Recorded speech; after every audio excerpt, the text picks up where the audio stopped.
ওয়ালাইকুম রহমতুল্লাহ। হজরত জাকের আলাহ সাল্লাম একজন সৎ আল্লাহ ভক্ত ও সম্মানিত নবী ছিলেন। তিনি ছিলেন বনি ইসরায়েলের ধর্মীয় নেতা, এক নিঃসন্তান বৃদ্ধ যার জীবন ছিল ধৈর্যের এক অপূর্ব উদাহরণ। প্রতিদিন তিনি দেখতেন মারিয়ম আলাহ সাল্লামের হুজরায় এমন সব ফল থাকত যা সেও মৌসুমেও হতো না।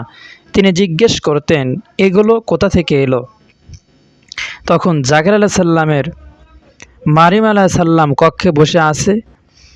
তখন জাকের আলাহ সাল্লামের উপলব্ধি করলেন, আল্লাহ চাইলে কিছুই অসম্ভব নয়।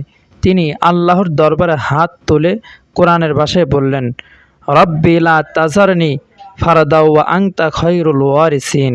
হে আমার প্রতিপালক, আমাকে একাকী রেখে না, তুমি শ্রেষ্ঠ উত্তরাধিকারী।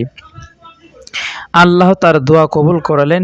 ফেরেশতা এসে বললেন, আপনার একটি পুত্র হবে, তার নাম হবে ইয়াহইয়া আলাইহিস সালাম। তিনি বিস্ময়ে বললেন, আমরা কিভাবে সন্তান হবে?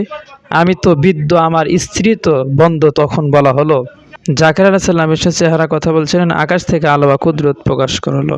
নবী জাকের আলাইহিস সালামের জীবনে আমাদের শিক্ষা দেয়, জীবনে দুঃসময় আল্লাহর কাছে ফিরে আসে ধৈর্য ধরা, আল্লাহর উপর পূর্ণ ভরসা রাখা।